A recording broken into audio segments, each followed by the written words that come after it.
신약 성경 히브리서 3장 1절에서 6절입니다. 355쪽. 히브리서 3장 1절에서 6절입니다. 신약 성경 355쪽입니다. 봉독하겠습니다. 그러므로 함께 하늘의 부르심을 받은 거룩한 형제들아, 우리가 믿는 도리의 사도이시며 대제사장이신 예수를 깊이 생각하라. 그는 자기를 세우신 이에게 신실하시기를 모세가 하나님의 온 집에서 한 것 같이 하셨으니 그는 모세보다 더욱 영광을 받을 만한 것이 마치 집 지은 자가 그 집보다 더욱 존귀함 같으니라. 집마다 지은 이가 있으니 만물을 지으신 이는 하나님이시라.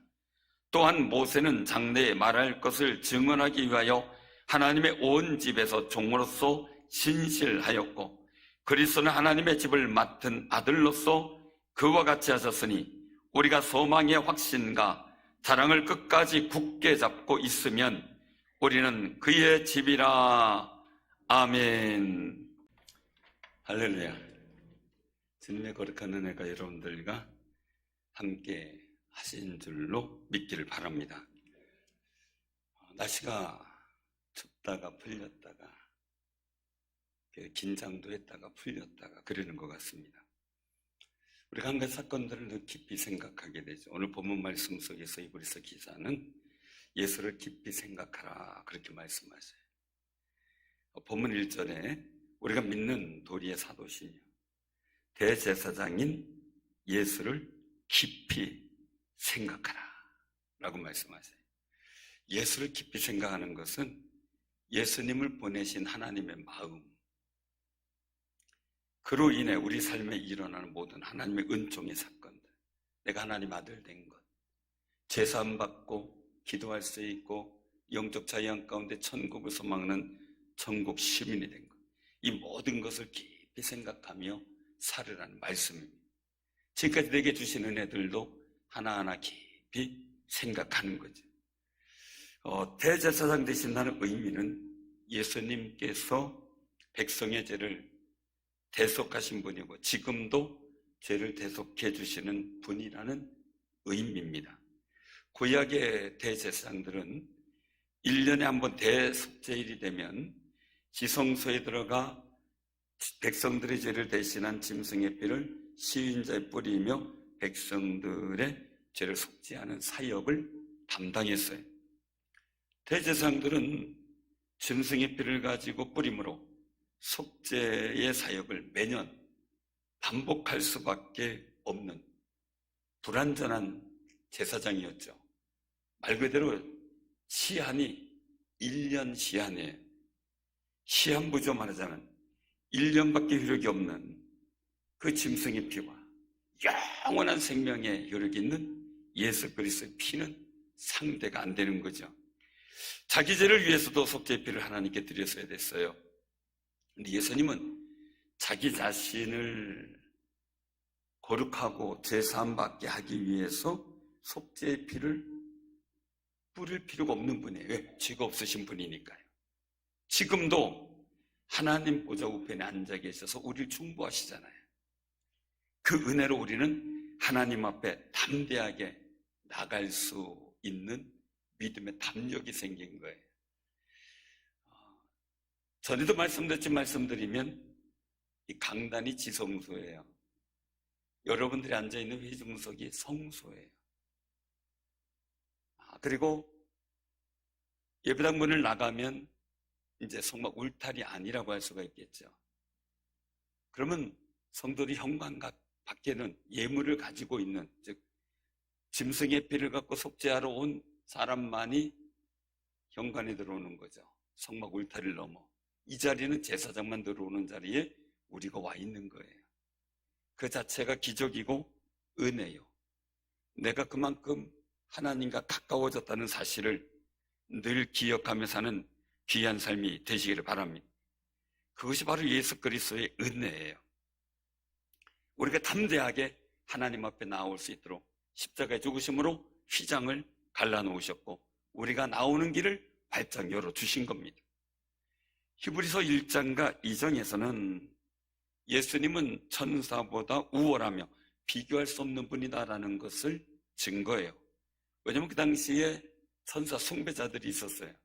그리고 예수님은 육신으로 오셨기 때문에 물질이고 천사는 영이기 때문에 천사가 우월하다, 이렇게 섬기는 그런 사람들이 있었기 때문에 천사와 예수님은 비교할 수 없는 분이다, 훨씬 우월하신 분이다, 하나님의 아들이다라는 것을, 성육신하신 것을 설명하며 증거했어요.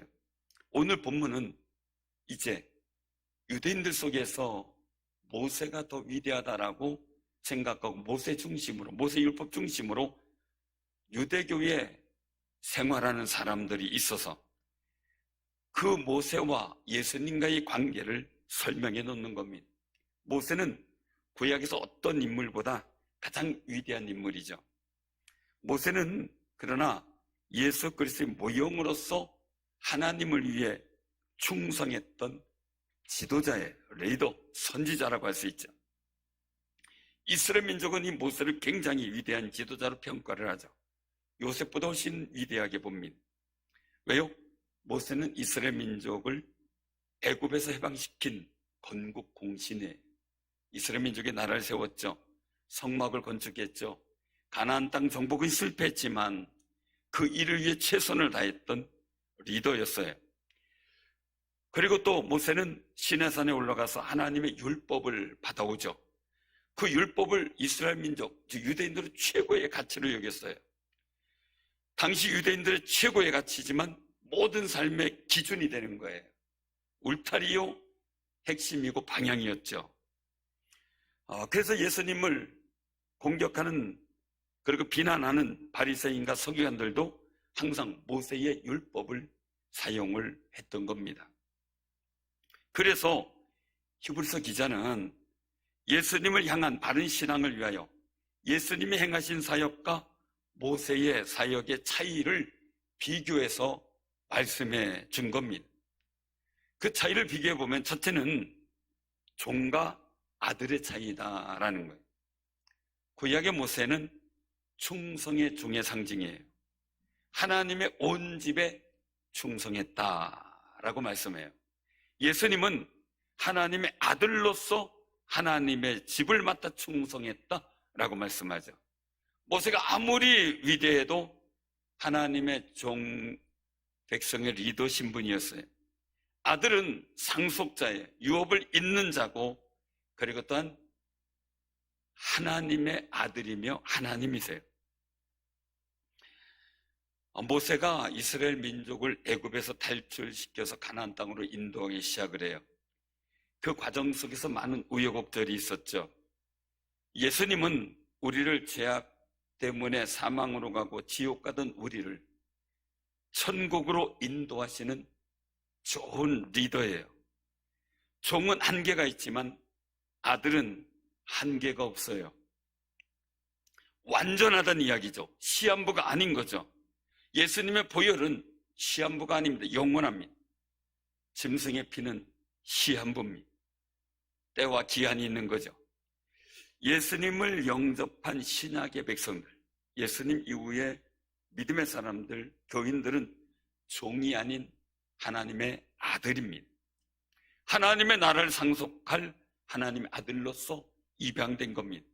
이것이 구약의 율법과 신약의 복음의 차이입니다.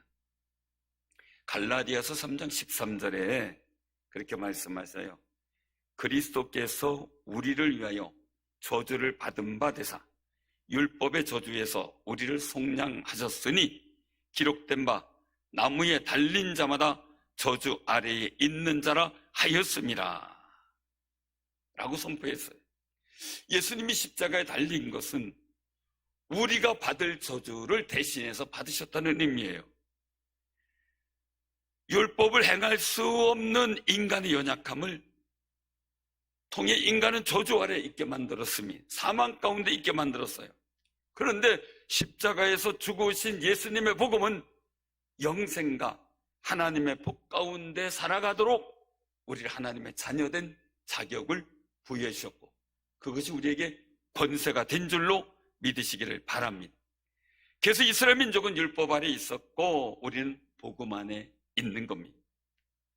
이것이 종과 아들 간의 본질적인 차이였습니다. 둘째는 모세는 성막을 지었지만 예수님은 성막의 주인이요 성막의 본체입니다. 모세는 성막을 지어요. 하나님께 제사드리기 위함이고, 그리고 또 그 속에서 하나님의 영화로움을 위해서예요. 그는 하나님께 나아가지만 하나님을 만나는 예법이고 예행 연습에 불과했던 거죠. 성막은 늘 하늘에 있는 것의 모형입니다. 그런데 예수님은 하나님 나라의 본체입니다. 실제라는 이야기죠. 요한복음 2장 19절에 말씀하셔요. 예수님께서 하신 말씀이 너희가 이 성전을 홀라 내가 사흘 동안에 일으키리라 라고 말씀하세요. 그때 유대인들, 이 당시 상황은 제자들이 예루살렘의 성전의 그 웅장함과 아름다움을 정말 자랑하면서 칭송하는 그 상황에서 나온 말씀이에요. 그때 유대인들이 얘기를 해요. 이 성전은 46년 동안 지었거늘 내가 3일 동안 일으키겠느냐, 즉 지어내겠느냐라는 거예요. 성경은 말씀하죠. 예수는 성전된 자기 육체를 가리켜 말씀하신 것이라. 그리고 예수님께서 죽은 자 가운데서 살아나신 후에야 제자들이 예수께서 하신 말씀을 믿었다고 기록하고 있는 겁니다. 예수님이 성전 자체이시기 때문에 십자가에 달려 죽으시고 사흘 만에 부활하신 것이 바로 새롭게 세워진 성전을 의미했던 거지요. 사랑하는 성도님들, 예수님의 십자가에 달려 죽으신가 부활은 새로운 성전의 시작, 즉 교회의 시작입니다. 그래서 성령께서 임재하신 그 오순절 마가의 다락방에서부터 교회는 새롭게 시작됐고, 그 약속은 이미 예수님께서 바요나 시몬아 내가 복이 있다, 내 반석 위에 내 기회를 세우겠다 하신 언약대로 이루어진 겁니다. 주는 그리스도시요 살아계신 하나님의 아들이십니다 라는 고백의 말입니다. 사랑하는 성도님들, 바로 그래서 우리는 기억해야 됩니다. 모세의 성막은 모형이지만 예수님의 오신 성전은 본체십니다. 세 번째는 모세의 율법은 사망에 이르게 했지만 예수님의 복음은 영생을 주게 하신 겁니다. 요한복음 1장 17절에 율법은 모세로 말미암아 주어진 것이요 은혜와 진리는 예수 그리스도로 말미암아 온 것이다 라고 말씀하셔요. 은혜와 진리 안에 있는 사람과 율법에 있는 사람의 모습과 방향이 다르다는 겁니다. 율법은 불완전한데 복음은 완전하고, 은혜와 진리는 우리를 하나님의 자녀로, 하나님의 백성으로 온전케 만듭니다.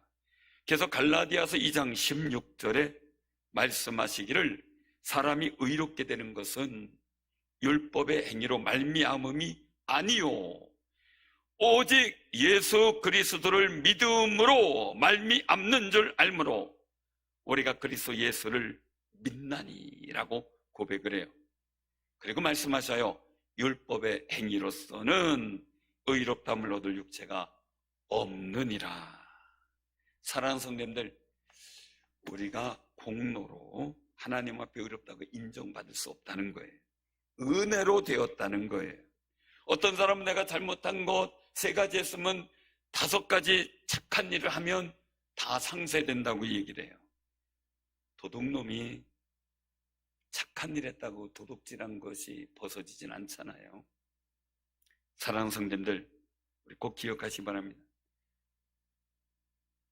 우리의 공로가 아닌 하나님의 은혜 가운데 되고 예수님을 영접하고 신앙 고백할 때 우린 제사함을 받고 그리고 영생을 소유한 자로 하나님께 인정받음을 확신하는 귀한 삶이 되시기를 바랍니다.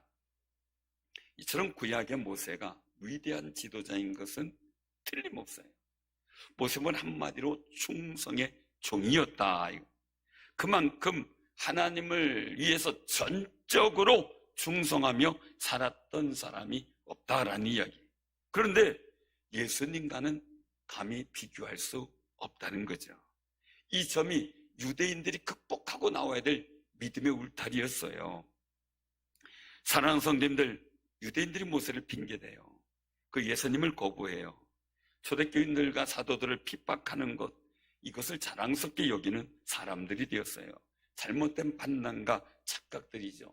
오늘날도 세상에서 교회를 핍박하는 걸 자랑스럽게 여기는 사람이 있다면 그들의 마음이 돌아서고 우리 예수님의 그 은혜와 진리 안에 서도록 기도하는 귀한 삶이 되시기를 바랍니다. 오늘날도 예수님은 어떤 우상, 사람을 우상으로 세워놓고 신처럼 떠들거나 어떤 이단의 교주들이 다시 어떤 하나님인 것인 양, 메시아인 양 외치는 것, 다 주님과 비교할 수 없는 거예요. 예수님은 우리가 죄에서 용서받고 하나님의 백성이 될 수 있도록, 천국 백성이 되도록 십자가에서 죽으셨어요. 누가 우리를 위해서, 나를 위해서 죽겠습니까? 흔히 타박을 해요. 누가 나를 믿어줄까? 누가 나를 사랑해줄까? 더 나아가 누가 나를 위해서 죽어줄까? 여러분들 위해서 죽어줄 사람 있겠어요? 그거 생각해 본다면 고민이 클 거예요. 근데 우리는 단호하게 얘기할 수 있어요. 주님이 나를 위해서 죽으셨습니다. 예수님밖에 없습니다. 로마서 5장 8절에 우리가 아직 죄인 되었을 때에 그리스도께서 우리를 위하여 죽으심으로 하나님께서 우리에 대한 자기의 사랑을 확증하셨느니라 라고 선언하셔요. 이 사실은 자랑거리예요. 누군가가 나를 믿어주고 나를 도와줬다는 거예요. 자랑거리예요. 아무개가 도와줬어요. 기쁜 거예요. 나를 위해서 십자가에 달려 죽으셔서 하나님의 사랑을 알게 했고 믿어지게 했고 천국 바라볼 수 있는 영생의 사람이 됐어요. 이런 사실 우리가 자랑해야 되겠죠. 갈라디아서 6장 14절에서 사도 바울은 고백을 해요. 그러나, 다른 사람 자랑할 거 많잖아요. 그러나 내게는 우리 주 예수 그리스도의 십자가 외에 결코 자랑할 것이 없으니 라고 십자가를 자랑하겠다고 고백을 하며 살아요. 사랑하는 성도들이 한번 같이 저를 따라해 보시기 바랍니다. 내게는 우리 주 예수 그리스도의 십자가 외에, 다시 한번, 내게는 우리 주 예수 그리스도의 십자가 외에 결코 자랑할 것이 없습니다. 이 고백을 하며 사시기를 바랍니다. 본문 6절에 말씀하셔요. 우리가 소망의 확신과 자랑을 끝까지 굳게 잡고 있으면 우리는 그의 집이라. 이게 얼마나 감격적인지 몰라요. 우리 6절 한번, 본문 6절 같이 한번 봉독합니다.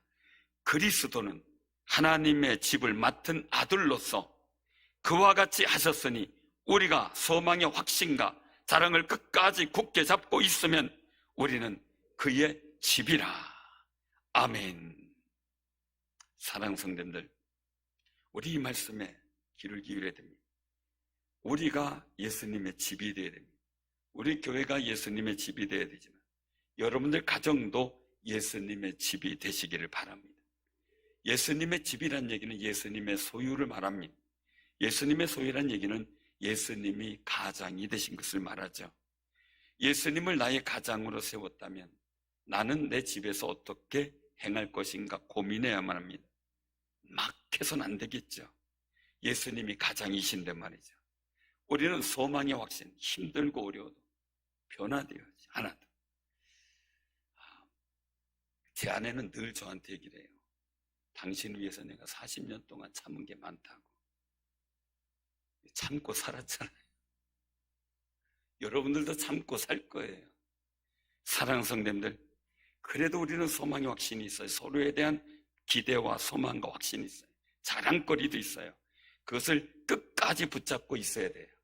그럴 때 우리가 흔들리지 않고 아름다운 가정을 이룰 수 있어요. 우리는 예수님을 가장으로 삼았어요. 그러면 예수님께서 우리에게 주신 소망의 확신과 자랑을 끝까지 굳게 잡고 있는 신앙의 승리자들 되시기를 바랍니다. 그러면 우리가 하나님의 집이 됩니다. 이스라엘 민족을 노예 생활하는 데서 고생하는 그 이스라엘 민족을 애굽에서 탈출시켜 가나안 땅으로 인도하는 그 과정 속에 하나님은 놀라운 역사를 주셨어요. 그래서 그 이스라엘 민족 전체를 하나님의 집으로 보고 모세는 그 하나님의 집에서 충성을 다한 거죠. 거기 하나님의 인도하심이 나타나요. 구름기둥, 불기둥 같은 것으로 보호해 주시고 인도하시죠. 만나와 메추라기로 먹이셨죠. 반석에서 생수를 마시게 했어요. 사랑하는 성도님들, 우리도 하나님의 집이 되어 하나님의 인도하심과 거룩한 은총의 역사를 만들어가는 귀한 승리가 있기를 바랍니다. 우리가 정말 확신은 굳게 믿음이라는 뜻이에요. 굳게 믿음. 정말 하나님의 집이 되기 위해서 확신할 게 있어야 되는데 굳게 믿고 있어야 되는 게 있어요. 성도가 가져야 될 5가지 확신입니다. 첫 번째는 구원의 확신을 분명히 가지시기를 바랍니다. 요한복음 1장 12절에 말씀하셔요. 영접하는 자, 곧 그 이름을 믿는 자들에게는 하나님의 자녀가 되는 권세를 주셨으니 라고 하신 말씀이에요. 예수님을 영접하는 사람은 구원의 확신을 가져야 돼요. 주님이 나를 구원하셨다라는 거예요. 그는 질병에 들으면 아무것도 안 해요. 나는 천국 가는 사람들이에요. 두 번째는 기도 응답의 확신이에요. 첫 번째 뭐라고요? 구원의 확신. 구원의 확신이 있는 사람은요, 이 기도 응답의 확신이 있어야 돼요. 요한복음 16장 24절에 말씀하셔요. 지금까지는 너희가 내 이름으로 아무것도 구하지 아니하였으나 구하라. 그리하면 받으리니 너희 기쁨이 충만하리라. 사랑하는 성도님들, 지금까지 기도 못했어요. 지금부터 시작하세요. 이제 우리는 예수님 안에서요, 우주 만물을 창조하신 여호와 하나님과 대화할 수 있는 특별한 사람이 되었고요, 특별한 통로를 예수를 통해서 열어주셨어요. 우리가 하나님과 깊은 관계, 더 아름다운 교제를 나누려면 시간을 내어 하나님과 대화를 해야 돼요. 기도는 하나님과의 대화예요. 하나님께서도 우리가 하나님 앞에 나와서 나의 모든 상황을 말해주기를 원하셔요. 부모님들이 제일 속상하고 섭섭할 때가 어느 때인가 봤더니 자녀들이 어려워요. 물론 해줄 힘은 없을 수 있어요. 그런데도 불구하고 기도를 해야 되는데 와서 사정 얘기를 안 해요. 그리고 나중에 알아보면 힘들었다는 거예요. 왜 얘기 안 했냐 그러면은 그냥 신경 쓰시게 해드려요. 그냥 우리가 그냥 알아서 하는데요. 이러면은 알밤이라도 한 대 쥐어받고 싶대요. 알밤이라. 하나님 다 아시잖아요. 여러분들 다 아시잖아요. 기도할 때가 됐는데 안 해요. 그럼 어떻게 해요? 자꾸 기도하게 만드시겠죠. 자꾸 무거운 짐을 주실 수도 있겠죠. 하나님이 잡아주시면 가벼워지는데 점점점 내려놓으니까 힘드시겠죠. 사랑하는 성도님들, 정말 하나님께서 우리 사정을 듣길 원하는데 우리가 가만히 있으면 하나님은 얼마나 답답할까라는 거예요. 우리 아버지로서 말이죠. 야고보서 4장 8절에 말씀하세요. 하나님을 가까이 하라.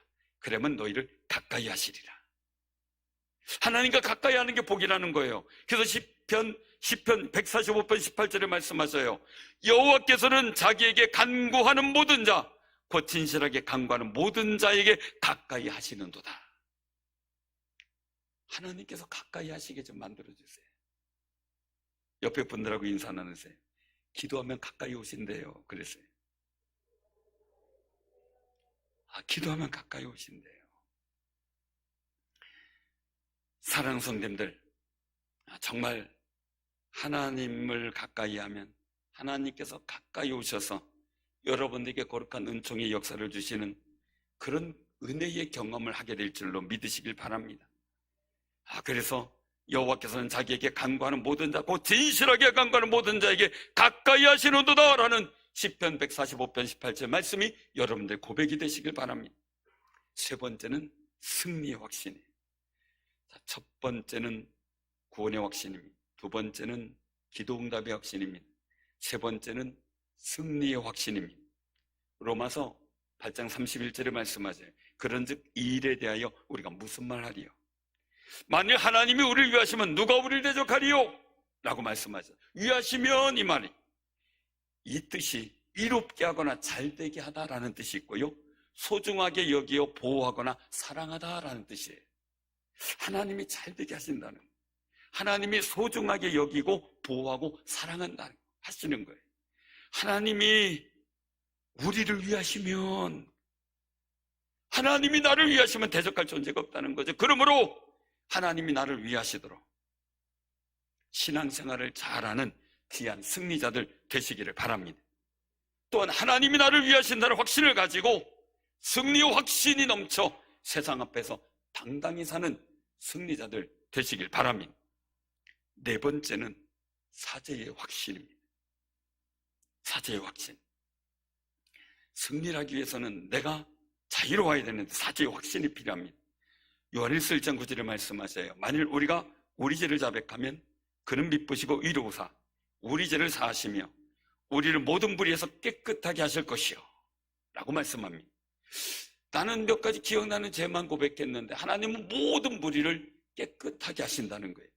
얼마나 감사해요. 하나님과 교제할 수 있는 길을 열어주시고 자격을 부여하신다는 거예요. 죄가 뭡니까? 행동으로 짓는 죄 있죠. 마음으로, 생각으로, 말로 짓는 죄 있죠. 하지 말아야 될 것을 하거나 해야 할 일을 못하는 죄도 있죠. 무엇보다 예수님을 영접하지 않고 하나님을 믿지 않아서 하나님을 섬기지 않는 죄가 가장 큰 죄죠. 죄는 죄를 심판하시는 하나님이 용서해 주셔야 사함을 받게 되는 겁니다. 우리의 허물과 죄를 고백하면 예수님께서 십자가에서 흘리신 보혈의 능력과 은혜로 하나님의 용서를 받게 되는 줄로 믿으시길 바랍니다. 내 공로가 아닙니다. 예수님의 보혈의 공로로 용서받습니다. 용서받은 죄인은 하나님께 의롭다 인정함을 받게 되는 겁니다. 다섯 번째는 인도의 확신입니다. 다시 한번 말씀드립니다. 첫 번째는 구원의 확신입니다. 두 번째는요, 기도응답의 확신입니다. 세 번째는요, 승리의 확신입니다. 네 번째는요, 사죄의 확신입니다. 다섯 번째는요, 인도의 확신입니다. 인도의 확신. 잠언 3장 5절에서 6절에 보면 너는 마음을 다하여 여호와를 신뢰하고 내 명철을 의지하지 말라. 너는 범사의 그를 인정하라. 그리하면 내 길을 지도하시리라 라고 말씀하셨어요. 내 마음대로 하는 것은 내 자신의 판단과 능력을 너무 신뢰해서 생기는 현상이에요. 자기 마음대로 하고 싶어요. 내 마음대로 할 때도 하나님이 인도하는 게 아니라는 거예요. 매사에 하나님을 신뢰하는 것이 우선일 때 하나님의 인도하심을 보이신다는 거예요. 많은 분들이 자기 마음대로 살다가 복잡한 상황이든 어쩌지 못할 때 하나님을 신뢰하지 못했던 자신을 발견하게 돼요. 신뢰한다는 것은 믿고 의지하는 거예요. 하나님을 믿고 의지하는 것은 모든 일에 하나님의 섭리가 있고 모든 일에 하나님의 도움이 필요하고 모든 일에 하나님의 보호가 필요한다는 그 사실을 시인할 때 성령께서 주시는 믿음의 마음이에요. 사랑하는 성도님들, 하나님의 도움이 필요합니다. 하나님의 인도하심이 필요합니다. 하나님의 보호하심이 필요합니다. 여러분들이 늘 그 고백을 통해 하나님이 인도하시는 역사를 경험하시는 귀한 삶이 되시기를 바랍니다. 예수님이 행하신 사역과 모세의 사역의 차이, 첫째는 종가들의 차이였고 둘째는 모세는 성막을 지었지만 예수님은 성막의 주인이었습니다. 셋째는 모세의 율법은 사망에 이르게 하지만 예수님의 복음은 영생을 주십니다.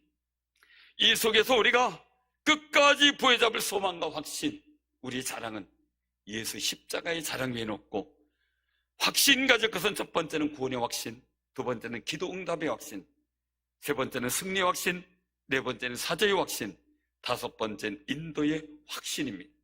제가 첫 번째 한번 같이 한번 따라보면 첫 번째는, 두 번째는, 세 번째는, 네 번째는, 다섯 번째는 사랑해서 이것을 기억하며 소망의 확신과 자랑을 끝까지 부여잡고 예수님이 충성하시는 하나님의 집을 이루어가는 거룩한 승리자들 되기를 주님의 이름으로 축원합니다.